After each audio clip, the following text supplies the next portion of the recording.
Une couleur aura donc dominé cette journée du 17 novembre, le jaune. Les gilets jaunes ont bloqué, freiné et pour le moins perturbé la circulation sur les routes d'Alsace. Ronds-points, tunnels ou encore autoroutes ont été des lieux de contestation du nord au sud de la région. Retour sur cette journée mouvementée avec Marc Schmitt, Claire Perrault, Philippe Dezante et Eric Leinhofer.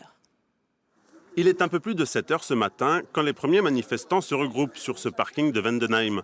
L'ambiance est conviviale, même avec les forces de l'ordre, et les revendications multiples. Pour le gasoil, c'est comme pour la majorité des gens. Pour les retraites, parce que nous sommes retraités, le coût de la CSG, ça n'a pas trop bien passé. Et pour tout ce qui augmente, notre pouvoir d'achat qui baisse, qui n'arrête pas de baisser, on va où? À Vendenheim, ils étaient environ 200, prêts à faire leur jonction avec des groupes venus de Haguenau et de Sels, des gens qui ne se connaissaient pas il y a peu et qui ont dû s'organiser. Nous vous demandons, s'il vous plaît, messieurs, dames, de ne pas afficher de violence. C'est une vraie découverte, on s'est tous rencontrés sur les réseaux sociaux, notamment Facebook, et la coordination se fait et s'est fait également par des réunions, par des échanges via des forums. À 9h, c'est le départ, direction la 4, toute proche. Enfin, la France se réveille.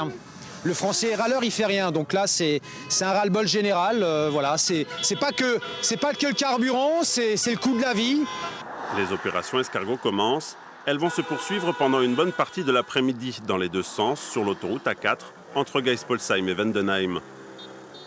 Dans le centre-ville de Strasbourg, 1 millier de personnes a également défilé au cri de Macron démission. Dans le Haut-Rhin, même scène de blocage répétée sur l'autoroute entre Colmar et Mulhouse. Ce matin, les Gilets jaunes se sont notamment regroupés à Colmar autour de la Statue de la Liberté ou encore à Ilzac, près de l'île Napoléon, avec parfois quelques heurts avec les automobilistes. Que vous foutez un peu le bordel, je veux bien, mais pas quand empêcher les gens d'aller se nourrir.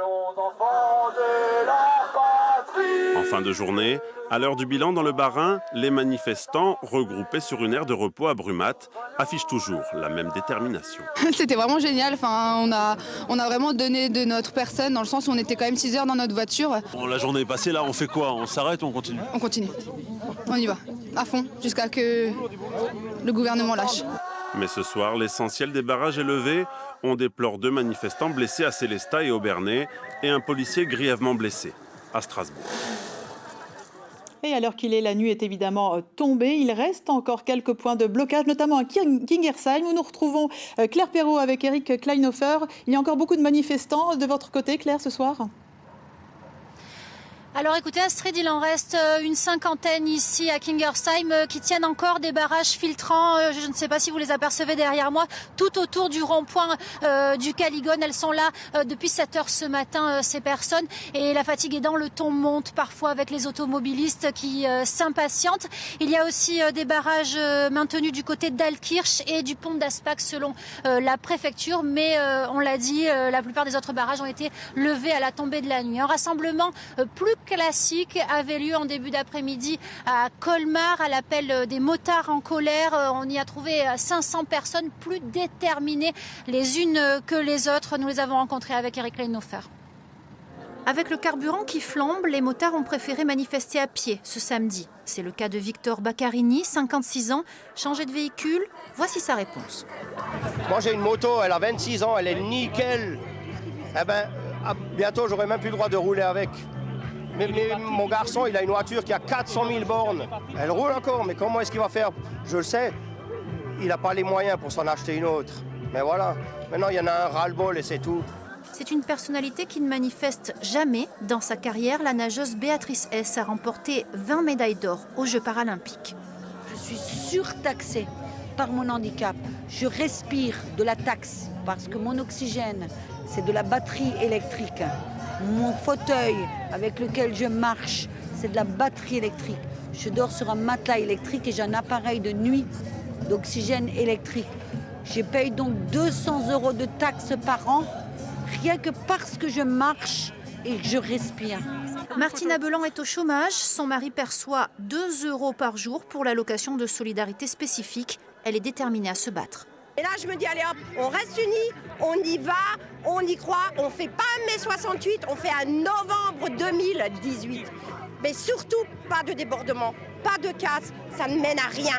Battez-vous intelligemment, montrez que les Français sont doués, sont intelligents et ont des convictions, liberté, égalité, fraternité. Voilà.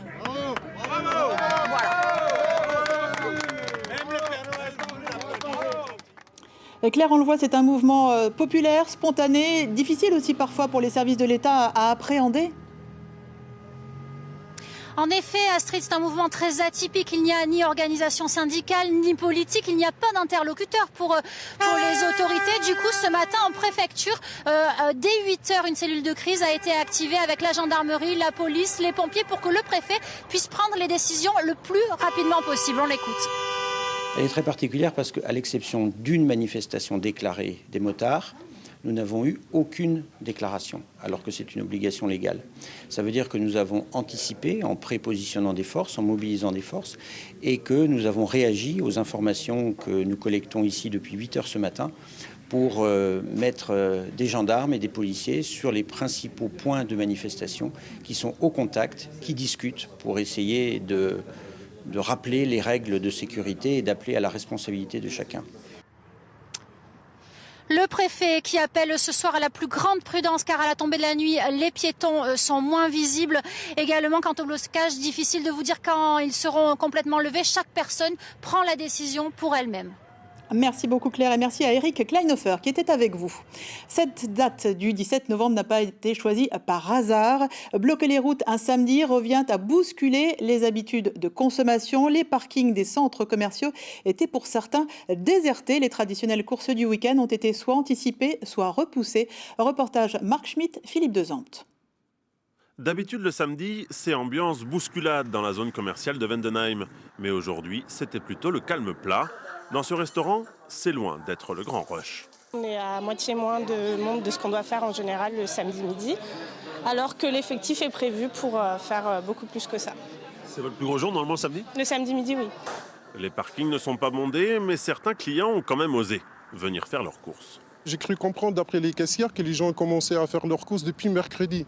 Donc ils ont anticipé justement pour participer ce fameux samedi. Moi je trouve que c'est une très bonne date, c'est le 17, là il faut le garder. Et pour les commerçants ça doit être compliqué, mais non, en tant que client c'est très très agréable.